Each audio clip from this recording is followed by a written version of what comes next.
Olá, tudo bem? Sou a professora Suzy, sou formada em administração de empresa, tenho 2 especializações, uma em metodologia de ensino e outra em gestão empresarial e também sou mestre em metodologia, linguagens e suas tecnologias, com ênfase em tecnologia. E eu vou trabalhar com você a disciplina modelos de gestão, os modelos de gestão voltados para os processos gerenciais e a evolução da administração e atuação do gestor. Por quê? Eu preciso saber como o gestor atua, qual é a função dele, qual é o papel desse gestor, quais são as características básicas deles que ele precisa atuar ali na organização. Não é simplesmente colocar um gestor e falar assim: agora você vai administrar essa empresa e na verdade ele não administra. Ele tem que saber as funções, o que ele precisa fazer, como que ele vai liderar, como que ele vai gerenciar todos os recursos da empresa, seja eles pessoas, recursos financeiros e também de materiais, da estrutura, para conseguir atingir os objetivos organizacionais. Essa é a função do gestor. O gestor tem que gerenciar toda essa cadeia para atingir o objetivo da organização. Qual é esse objetivo? Aquele foi definido nas diretrizes organizacionais, missão, visão e valores da empresa. E aí a empresa sempre quer evoluir. Qual é o foco dela? Longevidade, lucro constante, é numa escala sempre crescente. Ninguém vai falar assim: ai, minha empresa, quero crescer. Ah, mas daqui a 1 ano eu não quero ter tanto lucro não. Daqui 2 anos ela pode falir, viu? Eu posso ter um maior prejuízo.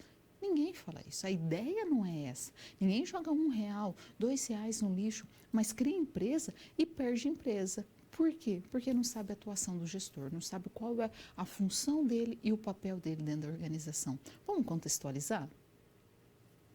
Então, dentro do modelo de gestão, nós temos os processos gerenciais, aqueles processos e rotinas que devem ser feitos para que a empresa possa se desenvolver.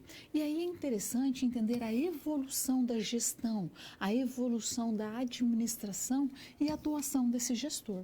Então, a administração e a atuação do gestor, dentro dos processos gerenciais, dentro do chá, que é a conhecimento, habilidades e atitudes e os papéis de gerente. O gerente não vem para desmembrar, para decodificar o que foi definido lá no planejamento estratégico para passar para o pessoal do operacional.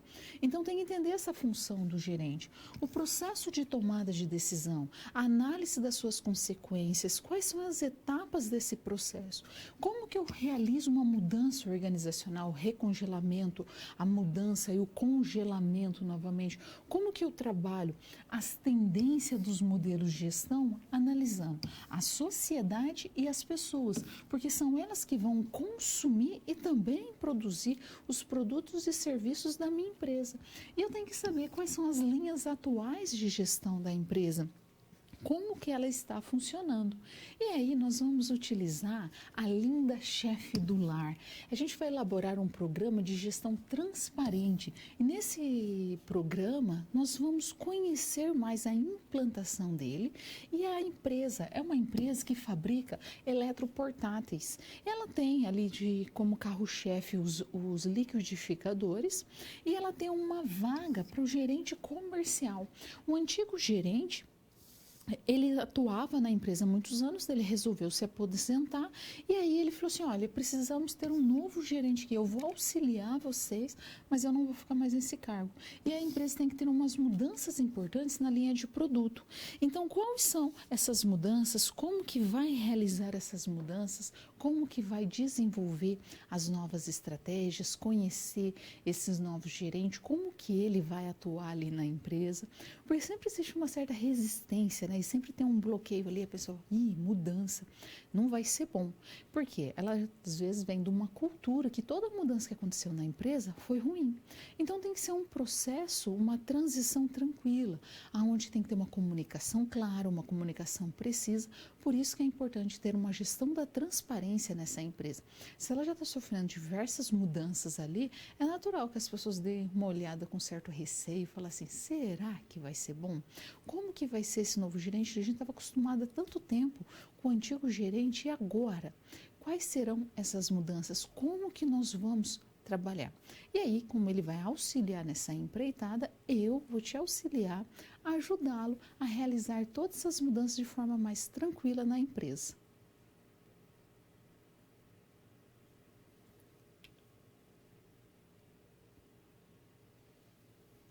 Organização. Quando eu penso em organização, eu posso pensar diversos tipos de organização, com fins lucrativos, sem fins lucrativos, pequenininha, grande, médio porte. Eu posso pensar em produtos, em serviços, mas basicamente todas elas têm três funções básicas. Essas funções são ter lucro a longo prazo, elas não foram criadas para curto prazo e para falir, daí você vai falar assim, mas e as startups? As startups, elas nascem muito rápido, mas a intenção não é que elas vão falir, elas vão continuar. Então, elas começam pequenininha e a intenção é que ela se desenvolva e cresça também.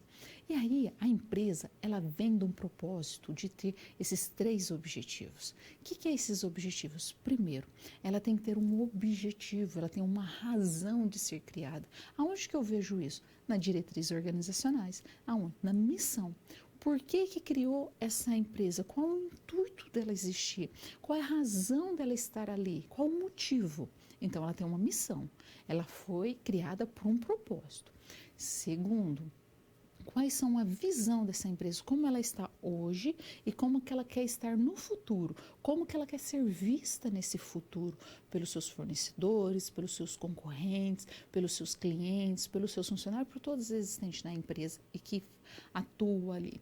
E aí vai ter o que vai nortear, que vai auxiliar os comportamentos. O comportamento é o que? Os valores que vão ser definidos lá na política de conduta que essa empresa vai ter.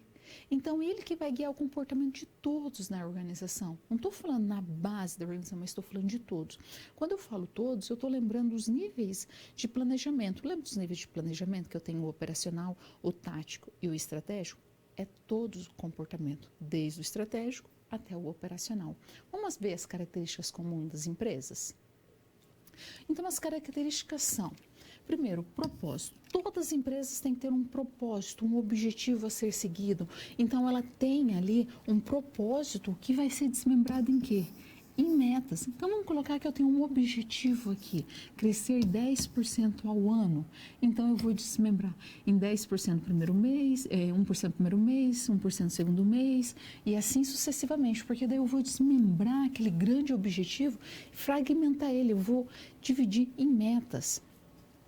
Eu preciso de ter pessoas que vão concretizar o que foi definido aqui no meu propósito, o que foi definido no meu objetivo. Elas que vão auxiliar com os recursos, vão juntar com os recursos disponíveis para entregar um produto, para entregar um serviço. E aí eu preciso ter uma estrutura organizacional sistematicamente e bem definida. Porque se eu não tiver uma estrutura, como que as pessoas vão utilizar esses recursos? Não tem como.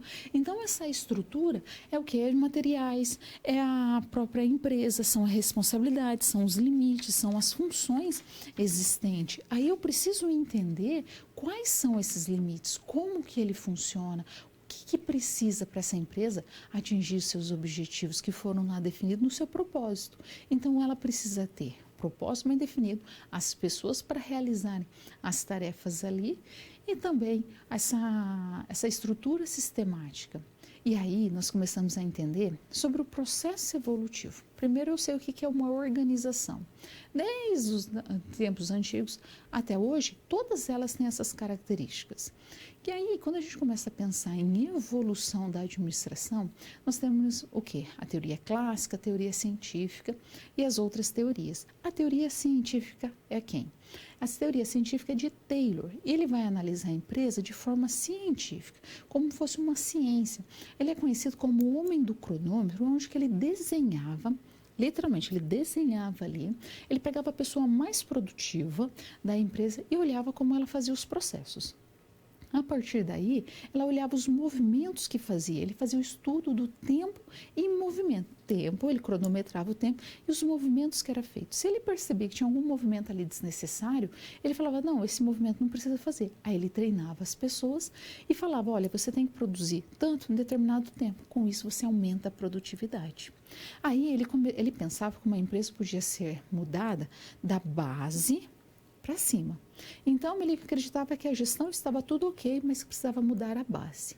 Já Fayol, ele falava assim, olha, ele vem da teoria clássica, as duas teorias aconteceram bem ao mesmo tempo. Ele falou assim, não, a gente tem que olhar da gestão para baixo? É o processo inverso, porque nós temos ali algumas funções que precisam, que é inerente do gestor. E se o gestor entender essas funções, vai também aumentar a produtividade. É elas que nós temos que olhar. Vamos ver essas funções? Então, o Fayol, ele dividiu a organização em 6 funções básicas. Então, eu tenho a organização e dentro dessa organização, eu preciso saber o quê? Eu preciso saber que ela tem a função administrativa, a função financeira, a função técnica, a função comercial, a função contábil e a função de segurança. Mas a função administrativa, ela vai englobar todas as outras funções. Por quê? Porque ela vai ter etapas que todos os departamentos podem utilizar. Então, seria o quê? Na função organização, que aqui é a minha empresa, eu vou ter a função administrativa e dentro da função administrativa, eu preciso realizar o quê? A previsão do que eu vou utilizar de recursos, eu vou ter que fazer a organização, o comando, a coordenação e o controle. Então, seria basicamente o quê? Seria hoje o nosso planejar, organizar, comandar, coordenar e controlar. Porque eu preciso planejar, eu preciso prever tudo o que vai ser feito, plano de ação, cronograma, recursos que vai ser utilizado, o que a minha empresa precisa. Aí eu vou organizar os meus recursos humanos, recursos financeiros, recursos materiais, ou seja, eu vou pegar toda a minha estrutura e organizar ela para que eu possa partir para a terceira fase, que é a fase de comando, que eu vou falar para os subordinados executarem as ações, como tem que ser feito, para depois eu partir para a fase de coordenação, que é reunir, unificar, harmonizar todas as outras atividades. Aí sim eu consigo chegar na fase de controle, porque eu só tenho controle a partir do momento que eu realizei as outras etapas. Não adianta eu ter controle se eu não administrar bem os recursos, se eu não planejar.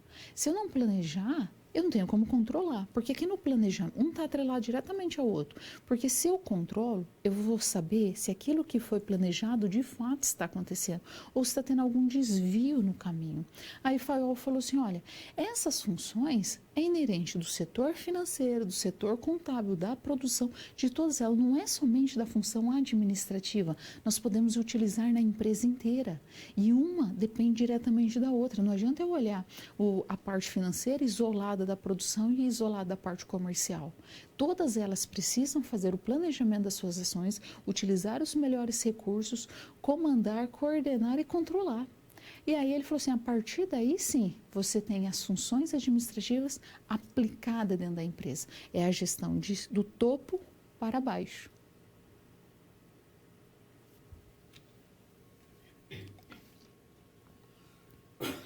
Habilidades gerenciais.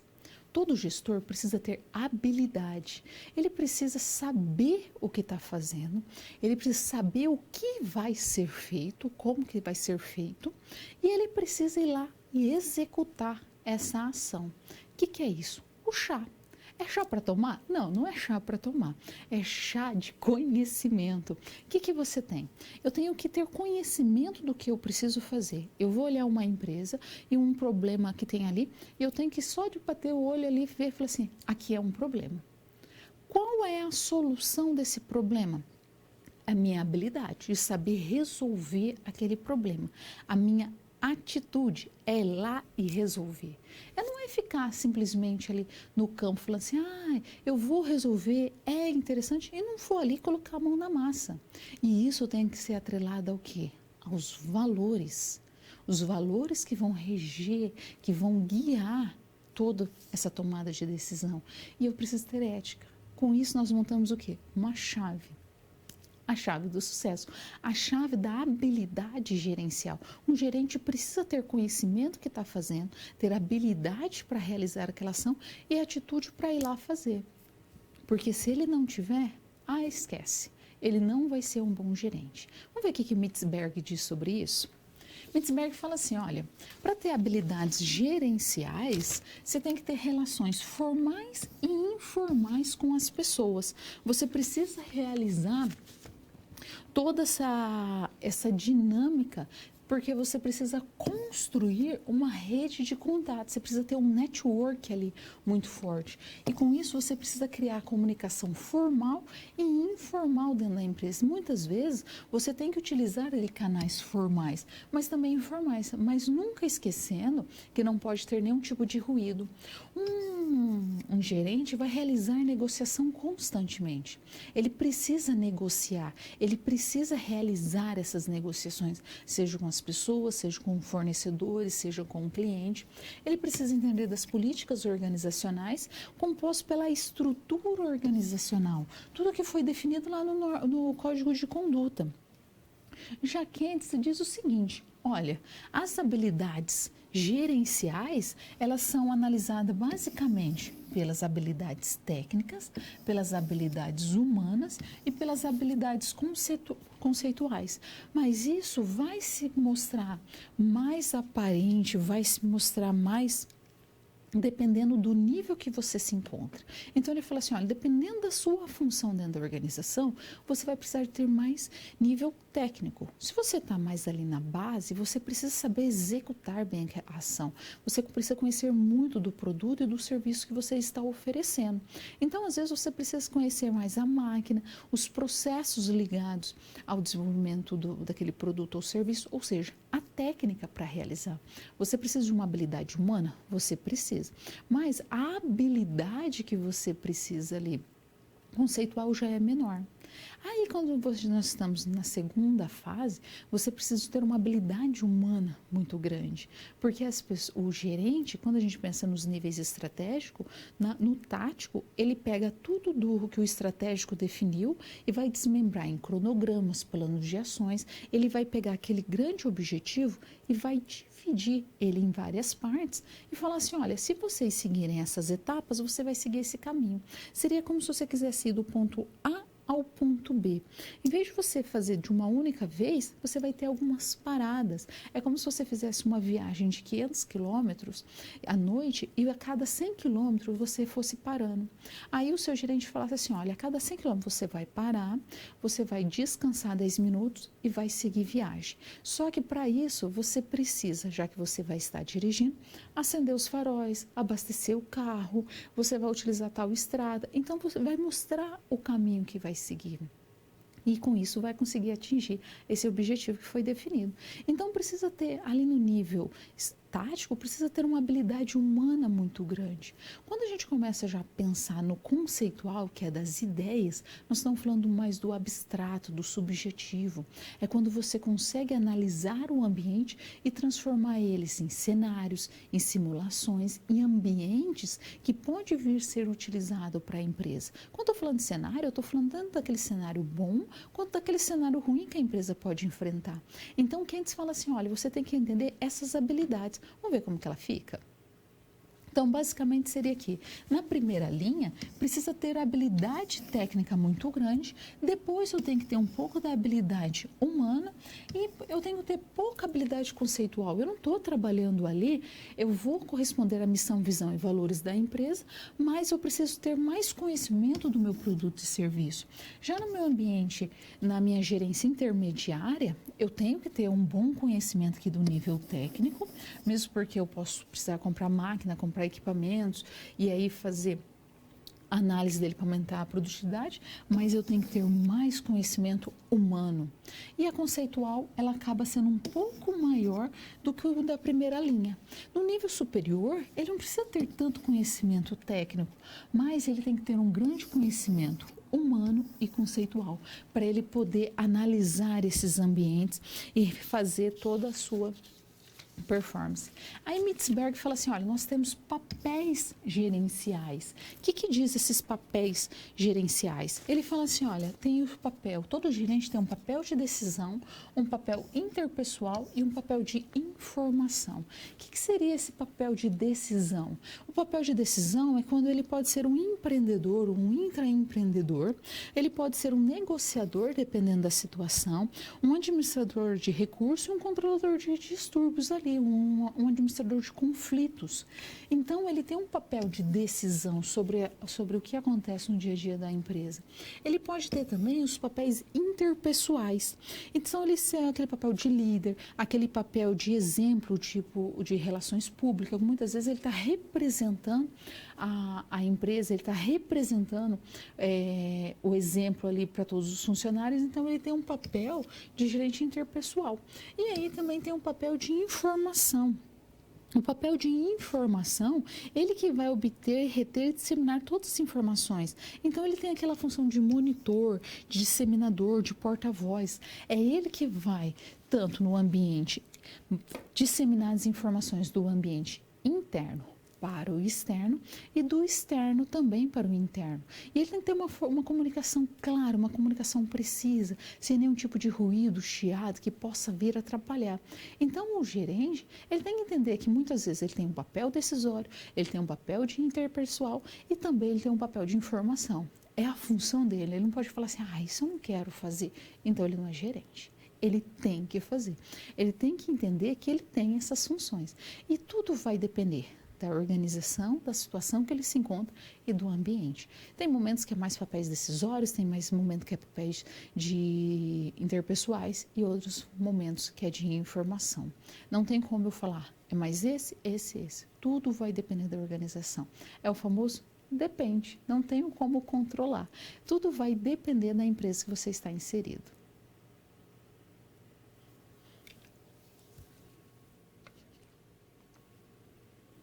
Tomada de decisão. Nós tomamos decisão todos os dias, a todo momento. Na hora que você acordou, se você acordou sozinho ou acordou por despertador, você já tomou uma decisão. Você pode até pensar, não queria levantar, mas levantou. E isso implica em quê? Em consequências. A roupa que você coloca, o que você come no café da manhã ou se não come. A todo momento nós estamos tomando decisões. E essas decisões implicam em quê? Em consequências. Essas consequências podem ser imediatas ou pode ser no futuro. Então eu posso tomar uma ação agora, uma decisão que vou ter um impacto agora. Ou não. Então vamos pensar assim. Se eu estou dirigindo de forma imprudente e eu bato o carro e me acidento, o que vai acontecer? Eu tive um acidente, as consequências são imediatas, meu corpo machucou agora. Ou eu posso o quê? Não realizar atividade física, não me alimentar direito, ser completamente sedentária. No futuro, ou seja, não está acontecendo agora. Mas quanto mais eu ficar mais velha, quanto mais tempo passar no futuro, eu vou ter as consequências das ações que eu tive hoje, da minha tomada de decisão hoje. As empresas é da mesma maneira. Tem tomada de decisão, tem processos que vai acontecer imediato e outros que vai acontecer daqui a um bom tempo. O interessante é entender como funciona cada etapa do processo de decisão. Vamos ver como que acontecem as etapas? Quando eu estou falando em processo de tomada de decisão, eu estou falando basicamente em quê? Primeiro, identificar o problema. Se eu tenho que tomar uma decisão, tem algo que precisa ser solucionado. Se eu tenho que solucionar algo, então eu tenho que identificar qual que seria esse problema. Para que eu possa identificar, eu tenho que colher, pegar o máximo de informações possíveis. E a partir do momento que eu pego todas essas informações, eu consigo desenvolver alternativas, desenvolver possibilidades para resolver esse problema. Só que aí eu tenho diversas alternativas, eu tenho que analisar o quê? As consequências dessas alternativas. Por isso que eu tenho que avaliar, com base em quê? Nas consequências. Então, qual que vai ser a melhor alternativa? Qual que vai ser a consequência que eu desejo? Então, eu tenho que selecionar, eu avaliei as alternativas, eu posso colocar peso de 1 a 10 para cada uma, com base nas consequências. Aí eu vou selecionar a melhor alternativa, aquela que vai solucionar ao máximo o meu problema. Aí eu tenho que implementar, muitas vezes esquece dessa fase, que é implementar esse problema. A partir do momento que eu implemento uma decisão, eu vou ter que fazer o quê? Acompanhar e avaliar se aquilo que eu planejei, que eu idealizei de fato está acontecendo, e aí a partir desse acompanhamento e avaliação eu vou ver se meu problema foi solucionado. Mas eu nunca posso esquecer que meu processo de tomada de decisão é um processo cíclico. Eu sempre vou ter um problema que eu vou coletar informações, que eu vou desenvolver alternativas, eu vou avaliar e depois eu vou implementar e vou analisar novamente. Ou seja, eu tenho um espiral de problemas que vem acontecer constantemente na empresa. Eu não posso pensar que eles nunca vão acontecer. Eles vão acontecer. Tem problemas, situações que é diários e tem outros que não são. Mas eu vou criando um espiral de conhecimento. Eu vou criando o hábito, eu vou criando a prática de analisar as consequências. Não posso fazer de maneira impulsiva. Eu tenho que sempre seguir essas etapas. Pensar, será que eu não posso utilizar outro processo? Será que eu não posso utilizar outra alternativa? Porque se eu pensar num processo de mudança de uma empresa, ela vai ter algumas fases. E essas fases implicam o quê? Primeiro, aquela fase de rejeição, as pessoas não querem porque elas estão acostumadas com aquele ambiente, e depois elas vão falar assim, não, eu internalizei, eu conheci, agora é interessante, então tá bom. Mas eu tenho aquela fase de resistência, por isso que eu preciso ter uma comunicação clara, por isso que eu preciso saber as consequências da minha decisão. Eu não posso simplesmente achar que a consequência sempre vai ser positiva. Não, eu tenho diversas consequências. Pode ser que a minha empresa fica somente com a boa. Mas e as outras empresas? Vamos ver o processo de tomada de decisão? Desculpa.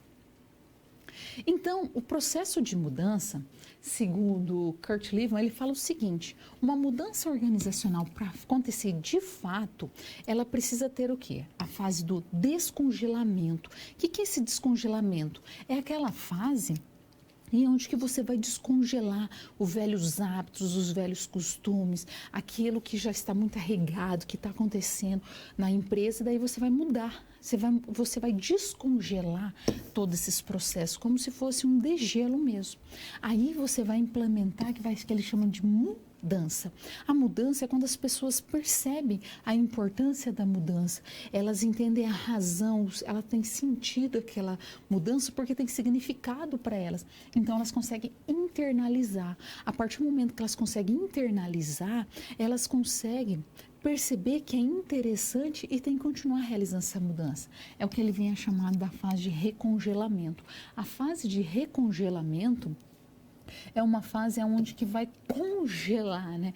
Ele vai solidificar todas as mudanças que foram implementadas, os novos hábitos, os novos costumes, os novos processos, os novos ideais, a nova missão, visão, valores da empresa. Só que para isso acontecer, precisa ter o suporte dos gestores, dos líderes da empresa e precisa ter um reforço positivo constante para falar, olha, você está no caminho certo, está tudo ok, está tudo bacana. Mas eu preciso entender como que funciona a governança corporativa também da empresa. Eu não tenho que ver só um momento de mudança, mas também entender como que acontece a governança corporativa. Que a governança corporativa é um conjunto de processos, costumes, políticas, leis e regulamentos que vai regular de maneira a empresa, como que ela vai ser dirigida, como que ela vai agir. Então, sempre a governança corporativa vai converter os princípios básicos e alinhado com os interesses e a finalidade de preservar e otimizar o valor econômico a longo prazo da organização. Mas isso está falando do interesse de todos na organização. E ela é pautada em cima de 4 princípios. Primeiro, o princípio da transparência. Ela precisa ter transparência sobre o que ela está fazendo. Ela tem que ter uma comunicação clara, uma comunicação precisa. Ela não vai somente divulgar as informações que são obrigatórias, informações contábeis, mas todas as informações de forma transparente. Ela tem que tratar com justiça, com equidade todos na organização. Ela tem que ter uma prestação de conta ali no accountable. Por quê? Ela tem que prestar contas dos seus atos para não ter nenhum tipo de negligência. E tem que também ter responsabilidade corporativa, responsabilidade sobre a imagem da empresa e também sobre a viabilidade desse negócio. Então, quando falamos de governança corporativa, nós estamos falando diretamente sobre uma gestão transparente. Então, quando você está pensando em processos de mudanças numa organização, você tem que olhar a tomada de decisão, como que acontecem as mudanças baseado numa gestão transparente. Pode ser que a tua empresa não tenha uma governança corporativa hoje, neste momento, mas é interessante que ela tenha as práticas da gestão corporativa. Nas bolsas de valores, quando vai comprar ações, daí já tem ali se aquela empresa possui ou não governança corporativa, ou seja, está indicando que é uma empresa transparente, que é pautada em cima de 4 pilares, que vai sempre buscar ter sucesso em cima da ética e dos valores.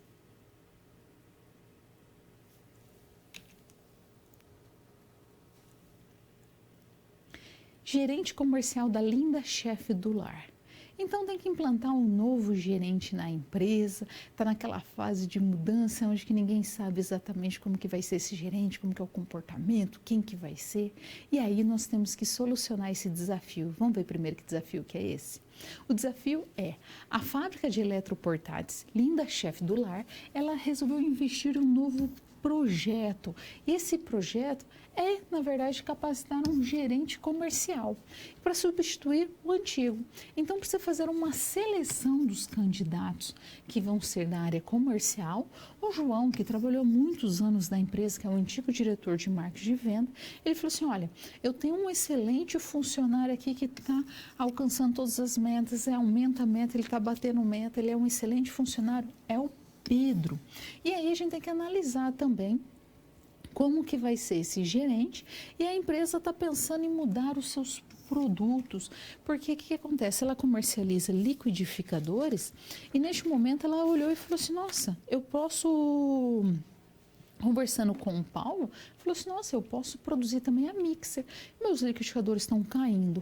As vendas, por que não eu entrar com um novo produto, um mixer? Eu tenho que considerar algumas variáveis ali. Será que a mixer não é mais interessante do que o liquidificador? Se a gente considerar a mixer é mais fininha, você manuseia com uma única mão. O liquidificador você tem várias etapas ali que você vai ter que ter um espaço maior. Ele falou assim, será que implantar esse novo produto não seria interessante? Então, nós temos duas empreitadas, o novo gerente e analisar a implantação de um novo produto. Vamos desenvolver essa atividade? Então, nós temos o quê? Analisar se ter um bom desempenho como vendedor é suficiente para conduzir uma equipe de vendas. Será que realmente, só do fato de você conseguir atingir as metas, isso é fundamental? Será que eu não tenho que analisar as habilidades dele também? As habilidades humanas, as habilidades técnicas e as habilidades também conceitual? Então, não tem que ser analisado essas habilidades. Então, eu tenho que responder alguns questionamentos. Toda atividade que exige a prática dos processos gerenciais representa a atuação do gestor? Se eu estou falando somente de processo, o gestor está ali. Qualquer pessoa que conheça os processos gerenciais tem habilidade gerencial? Ou seja, o fato de eu ter o chá, lembra do chá? Chá é conhecimento, habilidade e atitude. O fato de eu ter habilidade implica necessariamente de eu ter conhecimento?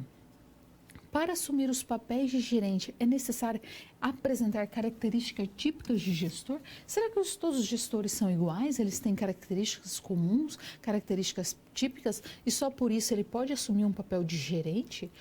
Os recursos das atividades de grupo são os mesmos, independente das características do gestor? Será que é exatamente assim? Então, a partir do momento que eu consigo entender esses questionamentos, eu posso depois definir se vai ser interessante eu implantar, chamar o Pedro e falar assim, Pedro, vamos aqui realizar, ser o novo gerente ou não. E quanto aos produtos, nós temos que responder outros questionamentos também.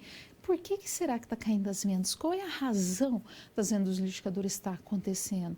Porque eu preciso ir na causa do meu problema.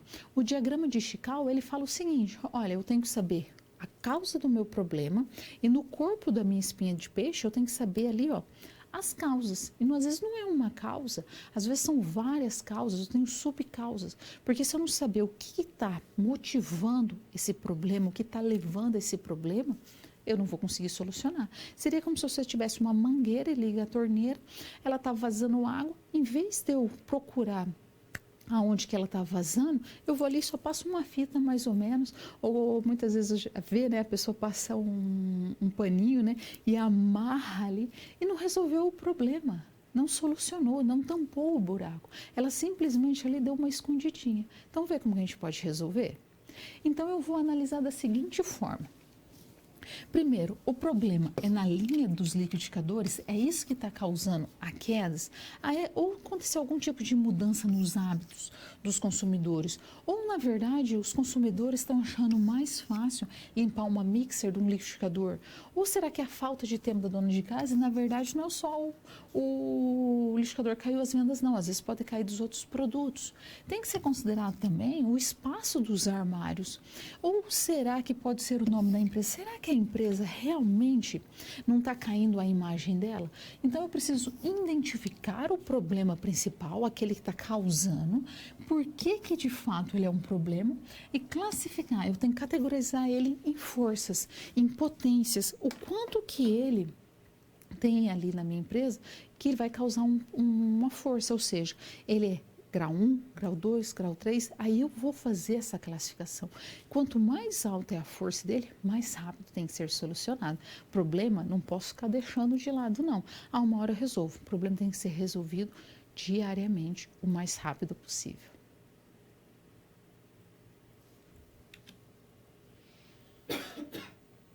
A nossa interação. A pergunta é, como selecionar e treinar um gerente? Imagina que você teria que selecionar e treinar um gerente. Quais estratégias você utilizaria? Como que você faria todo esse processo? Manda aí suas contribuições, nós voltamos já já.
Voltamos, nós temos aqui a primeira participação que fala assim, Rondônia, um abraço forte para vocês. Fala assim, através do conhecimento, habilidade, atitude e treinamento. Muito bom. São Paulo. Primeiro, ele fala assim, ó, primeiro tem que atender às características de conhecimento, habilidade, atitude, preferência e espírito de liderança. Exatamente, a gente tem que ter um espírito de liderança ali. Não pode simplesmente achar que os liderados vão entender que aquela pessoa é um líder. Ela tem que ter esse espírito, ele tem que saber, todo mundo entender que ele é um líder. Alagoas tem um perfil de liderança, visão, intraempreendedor, gostei do empreendedor, parabéns para vocês, e apresentar planos estratégicos. Exatamente, a gente tem que ter uns planos estratégicos muito bem definidos. Não adianta eu querer daqui ir para Alagoas e não ter nenhum tipo de plano, nenhum tipo de estratégia, simplesmente seguir o caminho e falar assim, 2 dias estarei aí, sendo que eu sei que eu não vou conseguir. Por quê? Porque eu não defini um plano, eu não defini uma estratégia. Eu tenho que ter esses caminhos muito claros, muito precisos, para nortear a minha empresa, para que eu conseguir atingir essa viagem de fato. E não achar que eu vou fazer, que eu vou acontecer, e sendo que não vai. Obrigada pela participação.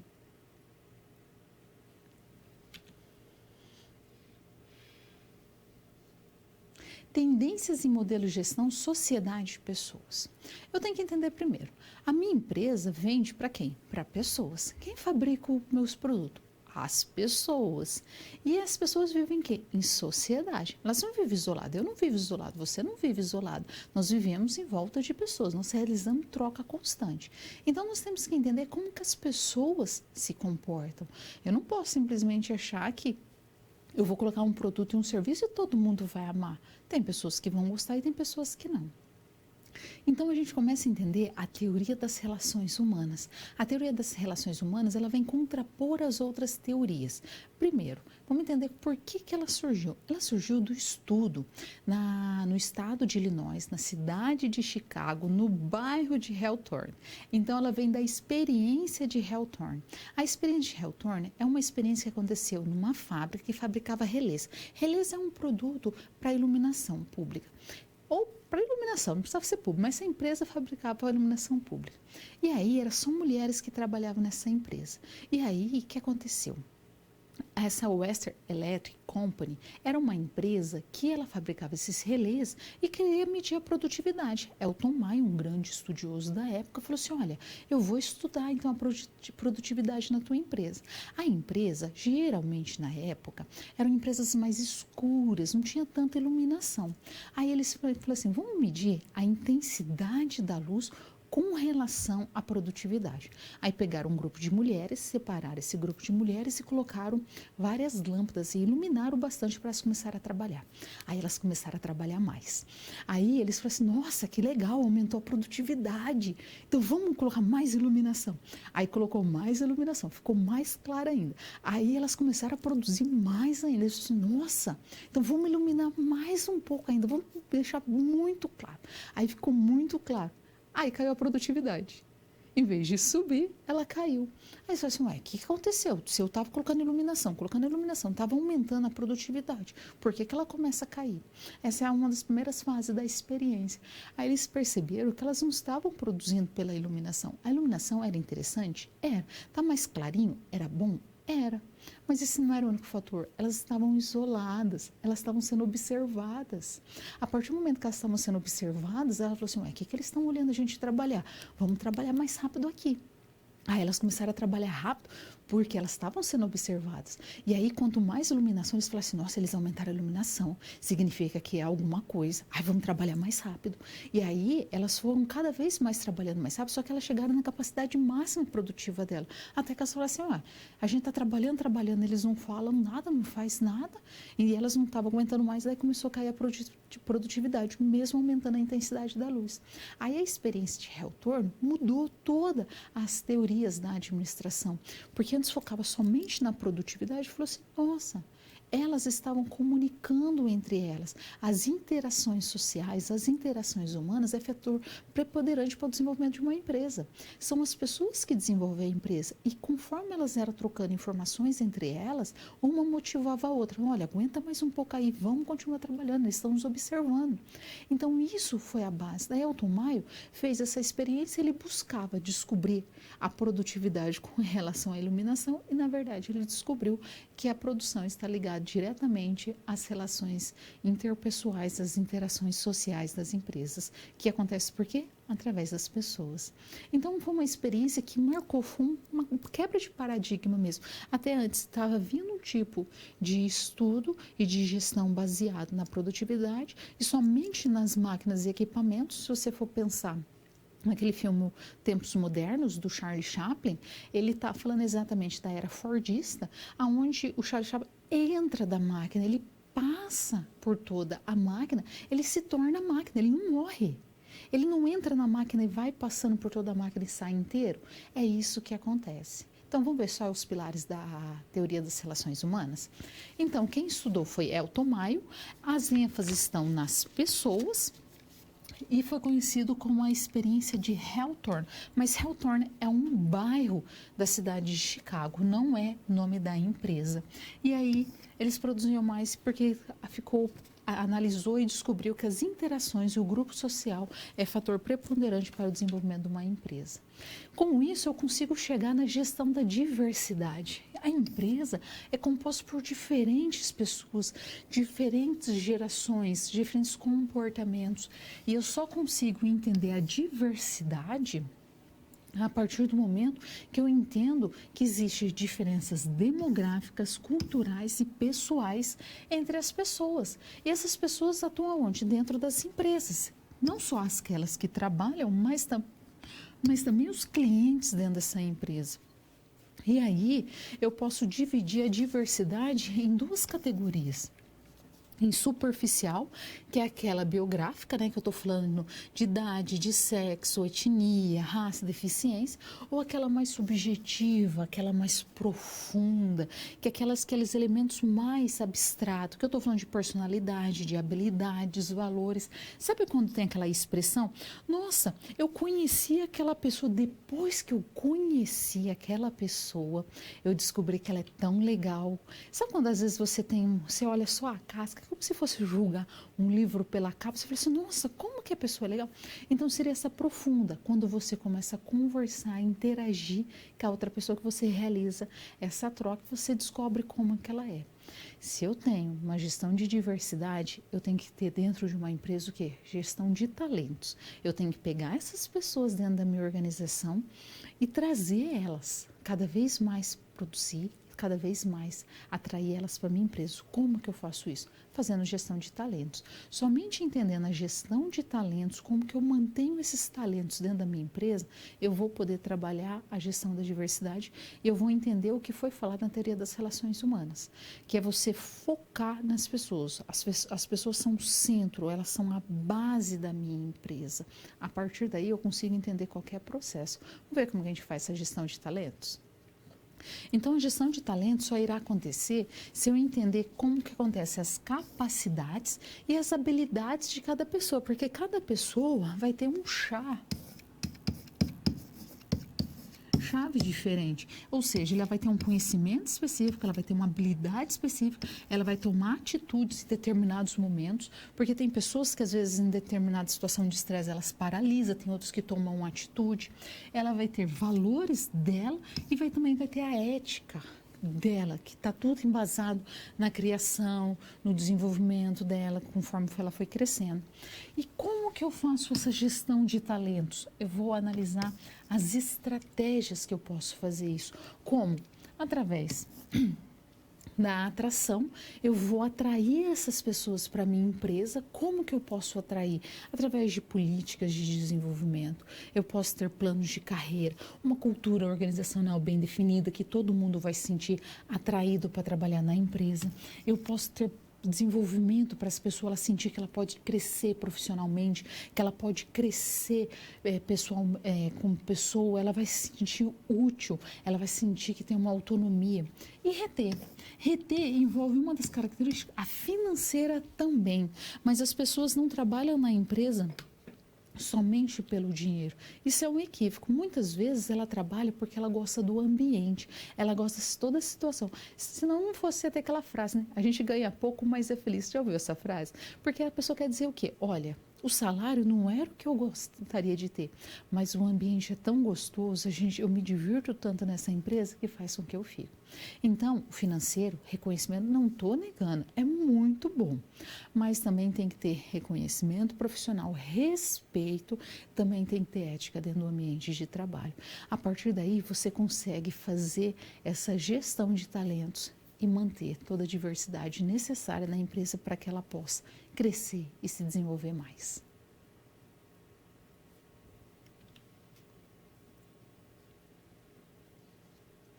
Gestão de gerações.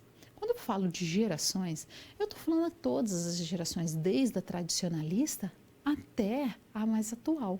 E aí, não tem uma empresa que só tem uma geração trabalhando. Olha, então na minha empresa só tenho pessoas de tal faixa etária, então eu só contrato se for baby boomers, ou eu só contrato geração Y, só contrato geração X. Não, você tem pessoas de todas as idades, em momentos culturais e econômicos que ela cresceu diferente. Então não tem como querer que as atitudes e o comportamento são iguais, são momentos diferentes. E tem que aprender. Com as pessoas mais velhas na empresa, você adquire o quê? Experiência. Ele vai mostrar o que levou ele a ter sucesso e fracasso dentro dessa organização. O que foi as atitudes que ele tomou, que ele falou assim, nossa, se eu tivesse, se hoje eu soubesse, eu não faria isso. Porque muitas vezes, quando você trabalha com uma pessoa mais experiente, você está trabalhando ali, ela olha e fala assim, ó, eu não faria o que você está fazendo. Não, esse caminho não é interessante seguir, não. Então, muitas vezes ela vem para auxiliar. E você tem que trabalhar essa gestão de gerações, saber que pode haver conflitos. Se está em conflito nas próprias gerações, imagina em diferentes gerações. Então, é entender que esse comportamento pode mudar, que são pessoas com personalidades e épocas diferentes, e a partir daí tem que ter uma gestão diferenciada. Vamos entender primeiro como que é essas gerações? Então, nós temos primeiras gerações tradicionalistas. Então, quais são as percepções delas sobre o mercado de trabalho? As gerações tradicionalistas, mais ou menos as pessoas que nasceram em 1922, então eu estou falando ali perto da Grande Depressão, quando nasceram, a 1943. Então, superaram a depressão econômica, elas viveram ali no momento da Segunda Guerra, da Primeira Guerra, Segunda Guerra Mundial. Então, elas vivenciaram esse ambiente. Se eu considerar uma pessoa que nasceu em 1943, seria hoje uma pessoa de 76 anos. Tem muita pessoa ainda nessa faixa etária trabalhando hoje no mercado de trabalho. Então, tem que considerar, sim, que nós podemos ter pessoas tradicionalistas no nosso ambiente. Os baby boomers, que são os filhos dos tradicionalistas, aqueles que vieram da Segunda Guerra Mundial, teve baby boomers, ou seja, a explosão dos bebês. Eles vêm ali, começaram a ter bastante filhos, eles são uma geração de 1940 a 1950, são as pessoas nessa faixa etária. Eles são otimistas, eles têm, quanto aos hábitos de consumo, essa visão mais otimista, e eles têm um estilo de vida mais conservador. Então, eles também são considerados, né, a geração da TV, porque aí como surge a TV, as séries, as novelas, eles começam a assistir mais. E aí nós temos a geração X. A geração X é de 1960 a 1980. E ela vem quebrar alguns paradigmas. Enquanto os baby boomers começaram a ter muitos filhos, a geração X não. A geração X começou a ter 2, 3, no máximo 4 filhos. Então, ela começou a ter poucos filhos. A geração baby boomers, era incomum você encontrar famílias com 8, 9, 10 filhos, 12 filhos. Então, tinha muito mais filhos. E aí, nós temos, dentro dessa geração Y, agora que é a geração do milênio, que ela foi de 1980 até 2000, alguns dizem 2005, daí tem uma certa... Em todas essas datas, tem autores que utilizam um pouco para mais, outro para menos, então tem uma margem ali que eles consideram mais, mas basicamente são esses períodos. E a geração Y é a geração cercada por tecnologia. Então, enquanto que a geração X, ela olha o local de trabalho apenas para ganhar dinheiro, a geração Y, a geração do milênio, ela olha o local de trabalho um lugar que ela vai ganhar dinheiro, mas ela também vai socializar, ela vai poder expressar as suas opiniões, seus pensamentos. Então, ela tem um momento ali. E a geração Z, eles não entraram no mercado de trabalho. Alguns entraram, que agora seria de 2000 para cá, ou seja, seriam os nativos digitais. Seriam aquelas pessoas que estão ali ainda nas casas, seus 19 anos, né? Então vou considerar que nasceu em 2000, está entrando, pode ter entrado já há uns 3 anos no mercado de trabalho, mas não conseguiu definir um perfil totalmente ainda. Então nós temos ali os filhos da geração tradicionalista, os filhos do baby boomers, os netos dos baby boomers, e cada um tem um comportamento, porque ele vem de uma geração diferente. Teve aquele que veio da geração da televisão, eu nem vou envolver o rádio ali, então a televisão era um hábito constante. diferente. Mas se a gente considerar quem está na geração Y, ela viu popularizar a internet, viu popularizar os smartphones. Antigamente, se a gente for pensar, os celulares eram enormes, né? E aí tinha que carregar aqueles tijolão. Se a gente for analisar mais um pouquinho, a própria educação mudou muito nesse período. Então tem que considerar todas essas variáveis. E essas pessoas vão trabalhar no mesmo ambiente de trabalho. E não vai ser assim, aqui vai ficar tradicionalista, aqui vai ficar o baby boomer, aqui vai ficar a geração X, aqui vai ficar a geração Y. Não. Às vezes, o chefe vai ser, a geração Y vai ser chefe da tradicionalista e assim vice-versa. Então, tem que analisar quais conflitos pode acontecer e como que vai gerenciar esses conflitos. Vamos ver quais são os conflitos mais comuns que acontecem? Então, quais são esses desafios? Os desafios são: eu preciso ter uma humanização nas relações, porque eu preciso entender que cada pessoa é única, cada geração é única, então vai ter resultados diferentes também.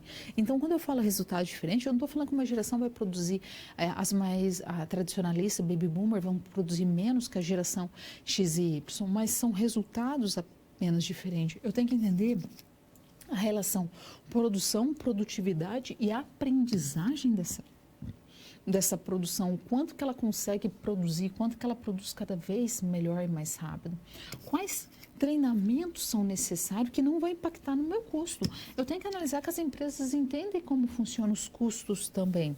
Se eu tenho um funcionário que vai treinar durante 5 dias, essa empresa vai ficar parada 5 dias, ou seja, a produção vai cair durante 5 dias, eu vou ter um custo maior, porque além de ele não estar produzindo, eu estou gastando ainda com um treinamento. Só que o aprendizado vai ser maior. Então, futuramente, essa produtividade aumenta.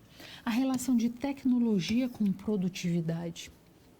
Quanto que eu não posso comparar nativos digitais, pessoas que são inerentes ali, já estão acostumadas desde pequeno com a tecnologia, com quem começou a utilizar a tecnologia somente no mercado de trabalho. Eu tenho que ter uma gestão da inovação constante, com uma cultura interna inovadora.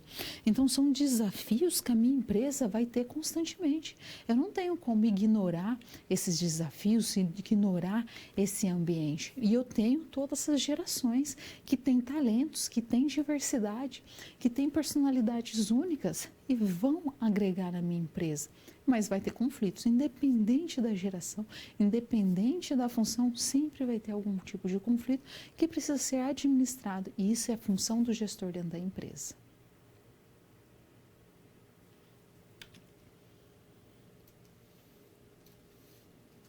Tendência em modelos de gestões. Como que estão as linhas atuais dessas tendências, desses modelos de linha de gestão? Como que ela acontece? Se eu vou analisar primeiro, eu tenho o quê? A produção enxuta. A produção enxuta, nós temos como base da produção enxuta os 5S. Então, eu vou falar primeiro o históricozinho antes. O que acontece? O Japão vem devastado da Segunda Guerra Mundial, poucos recursos, aí eles queriam entrar no mercado automobilístico. Com o quê? Com a Toyota. A Toyota, ela ia concorrer diretamente com os Estados Unidos, que tinha a Ford. A Ford, ela era uma empresa que produzia muitos carros. Ela tinha recursos, diversos tipos de recursos. Um dos lugares que ela buscava recursos era aqui no Brasil, a Fordlândia. Então, ela tinha das seringueiras dela. Então, ela tinha empresas para buscar recursos na linha horizontal e vertical. Então, ela tinha muitos recursos e o mercado dela para comercializar esses produtos era grande. Aí a Toyota falou assim, eu quero vender lá. Eu quero vender os meus carros nos Estados Unidos, mas como que eu vou entrar? Eu tenho poucos recursos, eu não tenho tanta mão de obra, eu tenho um país devastado da Segunda Guerra Mundial, como que eu vou realizar isso? Falei assim, então vamos partir da produção enxuta. Produzir, reduzindo os custos e vamos realizar da melhor maneira possível. Aí implantou os 5S. São 5 etapas que existem no 5S, que uma está ligada diretamente à outra, onde você vai ter um senso de utilização, ou seja, você vai utilizar aquilo que de fato precisa ser utilizado e evitar o máximo de desperdício possível. Vamos ver como que implanta o 5S? Então, o 5S, ele vem primeiro A primeira parte é o descarte, o senso de utilização. O que eu vou utilizar de fato? O que eu vou precisar ali na minha empresa? E aí, então, eu vou reduzir a quantidade de objetos que não são essenciais. Então, eu vou ver o que eu realmente preciso. Segundo passo, senso de arrumação, o meu senso de organização. Cada coisa tem que ter o seu lugar, tem que ter seu endereço. Então, se eu quiser aumentar a produtividade, as ferramentas têm que estar dispostas para todos ali. Não ficar tudo amontoado, bagunçado. Eu tenho que fazer a limpeza, ou seja, adotar uma rotina de limpeza constante. Se eu sujei, eu vou lá e limpo. Se eu deixei esse copo aqui, eu vou lá e guardo esse copo. Então, eu tenho que deixar sempre o lugar muito asseado, o lugar limpo. Eu preciso ter um senso de saúde, ou seja, qualidade de vida, cuidar da imagem pessoal, cuidar do ambiente de trabalho, da imagem no trabalho. Eu tenho que ter um senso de autodisciplina, que é sempre realizar essa atividade constantemente. Senso de autodisciplina eu consigo com o quê? Com o PDCA. PDCA eu consigo através da melhoria contínua, porque eu vou planejar o que precisa ser feito, eu vou desmembrar em metas, eu vou identificar esse objetivo, eu vou traçar planos para depois eu conseguir realizar. A partir do momento que eu executo, realizo, eu preciso verificar que aquilo que eu planejei de fato está acontecendo. Se está no caminho certo, aí eu consigo criar padrões, eu consigo padronizar para depois novamente começar esse ciclo de melhoria. E aí esse ciclo de melhoria é um espiral, novamente, que eu sempre vou planejar, eu vou executar, vou verificar e vou agir. Então, na minha produção enxuta, minha gestão da inovação enxuta, eu tenho como Lean Manufacturing o quê? A qualidade. Então, eu vou conseguir um baixo custo porque eu estou utilizando somente os recursos que eu preciso. E um desses recursos que eu preciso é o tempo. Eu não vou ter desperdício, eu vou ter o mínimo de desperdício possível. Mas para isso acontecer, eu preciso envolver todas as pessoas e trabalhar na máxima agilidade possível. Somente assim eu consigo evitar o desperdício. E uma das tarefas é pensar estrategicamente. Eu tenho que pensar estrategicamente na minha empresa. Não falar que está pensando, mas de fato pensar estrategicamente. Porque no momento que eu penso estrategicamente, eu crio valor, eu crio competitividade. Eu sempre vou tomar ações para mudar o meu futuro. Essas ações acontecem aonde? Agora, no presente. É o presente que muda o futuro. Vamos ver como a gente pensa estrategicamente? Pensar estrategicamente é quando eu começo a estudar do macro, ou seja, eu estudo do maior para o menor. Eu vou fazer os estudos em diversos níveis de análise, dentro dos meus níveis de planejamento, então eu vou fazer um estudo no operacional, no tático e no estratégico. E eu vou analisar em cada esfera da minha empresa. Mas para isso eu posso desenvolver no meu produto, que é um mapa estratégico. Mas meu mapa estratégico vem do quê? Do meu BSC, do meu Balance Scorecard. O que é meu Balance Scorecard? Meu BSC. Meu BSC é uma ferramenta que é onde eu vou utilizar ela para fazer controle na minha empresa. Mas meu BSC seria como se fosse uma mesa. Então, vê como que a minha mão seria o tampo da mesa. E cada perspectiva do BSC seria um pé dessa mesa. Então, eu tenho o pé da inovação, o pé do cliente, o pé da aprendizagem e o pé financeiro. Eu não posso ficar com essa mesa sem estruturada, está manca ali ou balançando. Eu preciso que ela esteja sólida, que todas as esferas cresçam. Como que eu faço isso? Através do meu produto, que é o mapa estratégico. Vamos ver como a gente trabalha bem ele? Para eu desenvolver bem meu mapa estratégico, eu vou partir da missão da minha empresa, ou seja, a razão dela existir, para atingir o quê? A minha visão, que é futuro. Somente assim eu vou definir o que vai ser feito. Então, dentro da missão, o que eu tenho aqui na missão? Desculpa. Eu tenho aqui a minha perspectiva de inovação e aprendizagem, que é uma das etapas do BSC, né? Então, eu vou falar o quê? Eu falei assim, olha, eu vou treinar as pessoas na minha empresa. Quanto mais eu treino, eu vou descobrir que ela vai melhorar os processos internos. Quanto mais treinada, mais habilidosas elas ficam, eu vou conseguir também implantar novas tecnologias, porque eu vou auxiliar elas nesse treinamento. Se elas vão ficar cada vez mais boas nos processos internos, elas vão atender melhor os meus clientes. E aí eu também posso implantar um sistema de relacionamento com esses clientes. Se meus clientes vão ser atendidos de forma mais ágil e eficiente, eles vão ficar mais satisfeitos. Se meu cliente fica mais satisfeito, que é na perspectiva do meu cliente, ele vai fazer marketing boca a boca, o buzz marketing, ele vai começar a contar para outros o quanto que a minha empresa é eficiente, mais pessoas vão comprar, ou seja, o meu cliente vai comprar mais e outros clientes vão comprar. Eu não só vou aumentar o meu faturamento, mas eu também vou aumentar o meu market share. Aumentando o meu market share, que estou falando aqui na minha perspectiva financeira, eu vou conseguir atingir a visão da minha empresa, que pode ser a melhor, a maior empresa do mercado. E aí eu consigo fazer isso através do quê? Também de uma gestão transparente. O meu OBM, a gestão do livro aberto, que não adianta eu utilizar a melhor tecnologia ou querer implantar uma tecnologia que não vai fazer sentido na minha empresa. Eu preciso utilizar ela da melhor maneira possível. Como que eu faço? Eu tenho que ter uma comunicação ampla, uma comunicação sem ruído, uma comunicação sem chiado. Eu preciso ter clareza nos meus resultados. Então, a minha gestão do livro aberto é uma técnica gerencial que vai apostar na abertura e na transparência total. Eu não estou falando uma gestão parcial. Eu não estou falando assim, olha, eu vou disseminar algumas informações aqui e aí minha empresa é uma gestão transparente. Não. Eu estou falando de gestão transparente total, de todas as áreas. Abrir realmente a empresa, o livro da empresa ali e falar assim, olha, é um livro aberto. Não, um livro fechadinho não. Aí sim eu consigo ter uma gestão transparente.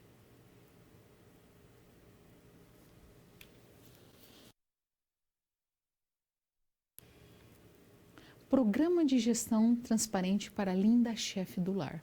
A linda chefe do lar quer implantar uma gestão transparente na empresa. Aí ela falou assim, nossa, é interessante, né? Eu posso implantar sim uma gestão transparente, mas como que eu vou fazer isso? De que maneira? Aí ela chamou você a fazer esse desafio. Vamos ver o desafio? O desafio é, o João identificou que uma liderança à frente dos processos de mudança pode facilitar esse processo, ele pode auxiliar esse processo para que tudo aconteça da forma que foi previsto. Então, o que eu tenho? Eu tenho que o uso da tecnologia que foi adquirida, que esse novo líder vai ter que utilizar, ele tem é aceitável, espera-se que ele tenha experiência na área comercial.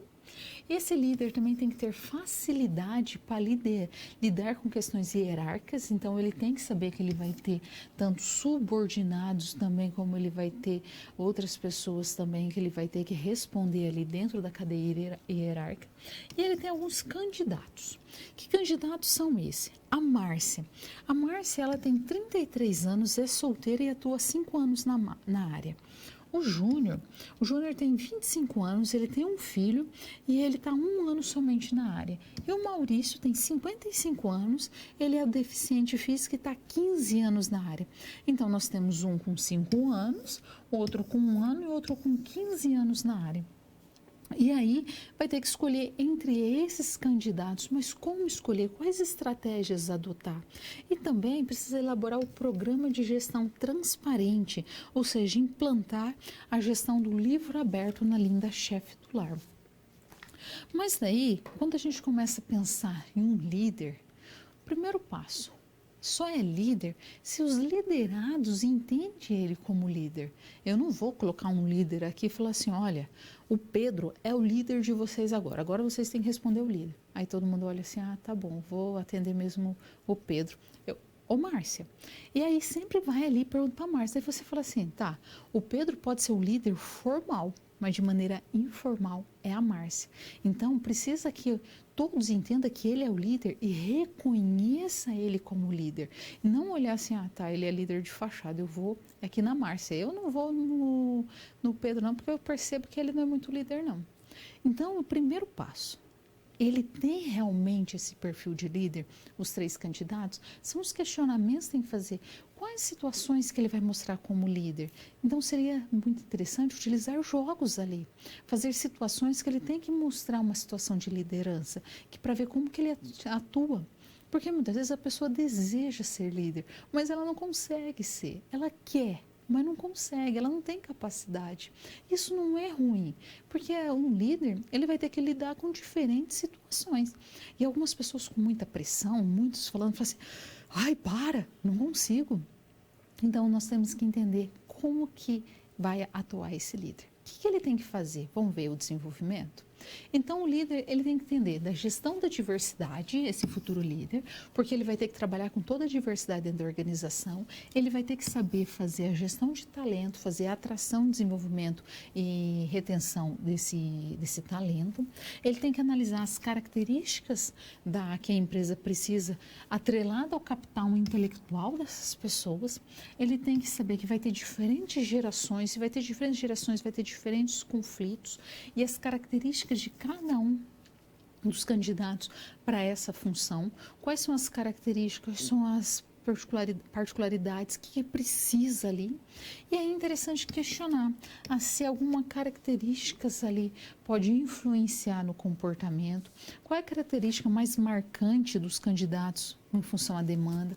Eles apresentam maturidade suficiente para o cargo, isso vai que sobe para a cabeça, né? Isso pode acontecer. Nos aspectos individuais, se dentro dos aspectos individuais dos candidatos, existe algum que pode restringir a essa promoção. E dentro da gestão do livro aberto, nós temos algumas etapas na gestão transparente, que é focar nas pessoas. Eu preciso fazer um diagnóstico dessa organização, fazer análise SWOT, pontos fortes, pontos fracos, ameaças, oportunidades, fixar as ações com relação aos objetivos, fazer análise para evitar ali análises precipitadas, comunicar todos os objetivos organizacionais, promover a quebra de paradigmas e a ampliação da visão sistêmica da empresa, delegar autoridade e responsabilidade, criar canais para discussão e sugestões e também definir recompensas. É bem interessante definir as recompensas, porque muitas vezes acaba esquecendo, né? E aí só vai ter uma gestão transparente se também definir as recompensas. As pessoas gostam de diferentes tipos de recompensa, seja ela financeira ou não.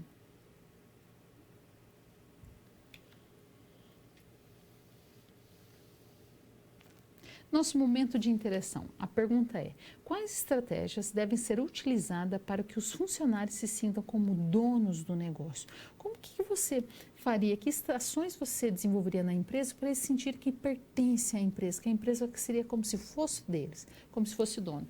Manda aí suas contribuições, nós voltamos já já.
Voltamos, tem uma participação do Rio Grande do Sul, um abraço forte para vocês. Fala assim, ó, motivação, ambiente agradável, gostei dessa parte do ambiente agradável, motivação, proporcionar todas as condições para que possam fazer o seu trabalho. Exatamente, não adianta falar assim, ó, faz aí seu trabalho e não dá recurso e só fica mandando fazer, e daí você fala assim, tá, se eu tivesse condições eu faria. Quem nunca falou uma frase dessa, né? Aqui do Paraná, e fala assim, olha, interação entre a empresa e o funcionário é importantíssima e vice-versa. Gostei, porque você não pode ter julgamento, você tem que ter uma interação ali constante com a empresa. E muitas vezes a empresa, ela fala assim, ai, você pertence à empresa, trabalhe como a empresa fosse sua. Ué, mas se você não sente que você tem autonomia, se você vai realizar qualquer ação, você vai ser julgado ali, você vai se olhar já com cara feia, você vai falar assim, ah, tá, eu estou tendo senso de dono mesmo, não estou tendo nenhum. Rio de Janeiro, um abraço forte para vocês. Fala assim, ó, assumir compromissos, motivação, remuneração, produtividade, envolvimento da equipe. Pegou tudo, né? O que acontece? A gente precisa ter compromissos também. A gente precisa ter motivação, a gente precisa ter a equipe comprometida. Então, é bem isso, é equipe. Não é um grupo de pessoas que estão ali. Nós temos uma equipe para trabalhar, uma equipe para desenvolver, tem que ter aquele ambiente agradável. É somente assim que as pessoas vão sentir que elas pertencem à empresa, tem esse senso de dono que é tão falado ultimamente, né? Mas poucas empresas de fato vai ali e realizam na prática. Às vezes fala assim, não pertenço, não sinto que pertenço aqui não. Eles não me escutam, eles não me ouvem, eu passo completamente despercebido. E aí vamos ver o que nós estudamos nessa aula. Nós recapitulando. Primeiro, o que é? A gente começou pela organização, seja ela com fins ou sem fins lucrativos, independente do porte, do tamanho, nós temos 3 características básicas de uma organização: o propósito, o objetivo dela, e aí nós temos também as pessoas que vão concretizar as ações, que vão realizar as ações ali dentro da empresa, e depois nós temos também a estrutura organizacional, a estrutura física, as pessoas, junto com o financeiro e os materiais. E aí as habilidades gerenciais atreladas aos papéis gerenciais, meu papel de decisão, o meu papel de interpessoais e meu papel de informação. Mas eu também tenho que lembrar do meu papel de habilidades técnicas, das minhas habilidades conceituais, das minhas habilidades humanas. Muitas vezes as empresas ficam sempre ali, focadas na habilidade técnica. Eu não posso esquecer a habilidade técnica. Olha, a habilidade técnica está aqui. E depois vai para o campo conceitual e esquece do fundamental, que é as pessoas. Quem movimenta a empresa, quem acende, deixa uma luz, abre a porta e abre a primeira porta ali para começar a trabalhar, liga as máquinas, são as pessoas. Aí você fala assim, mas tem equipamento que faz isso, mas alguém programou esse equipamento. E quem programou esse equipamento foi uma pessoa. Então, a habilidade humana tem que ser trabalhada na empresa, não pode ser esquecida. Depois nós vimos o quê? Processo de tomada de decisão. O processo de tomada de decisão envolve diferentes etapas. Eu tenho um decisor que vai tomar essa decisão, que vai ser responsável sobre essa decisão. Eu não posso falar assim, não, foi fulano que tomou a decisão. Eu não estou envolvida não, foi ele que me obrigou a tomar. Não, tem que ter um tomador de decisão e um responsável sobre essa decisão. Olha, fui eu que tomei essa decisão, as consequências também fui eu que analisei. E são essas. Então, eu tenho que analisar cada etapa, escolher a melhor alternativa possível. E aí, o que nós vimos? Nós vimos um pouquinho da gestão transparente, gestão da diversidade, de gestão de talentos. Como que eu trabalho toda essa gestão dentro da empresa? Eu tenho diferentes pessoas de diferentes épocas e situações econômicas trabalhando na empresa. Então eu tenho desde o tradicionalista até a geração Y e eu tenho que fazer a gestão de todas essas pessoas da melhor maneira possível. Nós vimos também produção enxuta. Como que eu posso produzir com os menores recursos possível, com a maior agilidade? Como que a gente consegue? Envolver novamente as pessoas. Tudo que eu falo vai ter sempre quem? As pessoas por trás. Então, eu nunca posso esquecer dela. E aí, a gente consegue desenvolver bem as empresas. Por quê? Porque eu tenho as pessoas. Se eu falei de papéis gerenciais, envolve pessoas. Se eu falei de gestão de talento, pessoas. Diversidade, pessoas. Criou a empresa, pessoas. Então, meu foco sempre é pessoas. Então, a partir do momento que eu entendo que elas são o centro, que elas são a base da minha empresa, eu consigo fazer qualquer gestão. Isso é modelos de gestão. Passando pelas teorias, rapidamente, lembrando só da teoria da clássica, da teoria científica e da teoria das relações humanas, que elas vão embasar o nosso modelo de gestão. Então, as teorias das relações humanas, ela sai dos processos que antes era visto, ela vem contrapor, ela vem falar assim, olha, vocês estão olhando somente equipamento e estrutura e agora a gente vai começar a focar nas pessoas. Vocês podem aumentar a iluminação, a quantidade que vocês quiserem, que as pessoas não vão produzir mais. Existe uma capacidade produtiva. Lembrando somente que na experiência de Hawthorne, naquela época, as pessoas trabalhavam de 12 a 18 horas por dia. O dia tem quantas horas? 24 horas. Aí você fala assim, mas 18 horas? É, exatamente isso. As pessoas trabalhavam 18 horas por dia. E elas não tinham horário de almoço, não tinham horário de janta, elas não tinham momentos de parada. E aí, quando com essa experiência eles conseguiram ganhar 15 minutos de almoço e 15 minutos de janta e um momento de parada em cada um dos períodos para ir no banheiro. Então foi uma experiência que trouxe diversas vantagens, que começou a olhar para as pessoas. Então as pessoas adoeciam muito na produção e aí começou a verificar que tem que cuidar das pessoas, tem que fazer a gestão do talento dessas pessoas.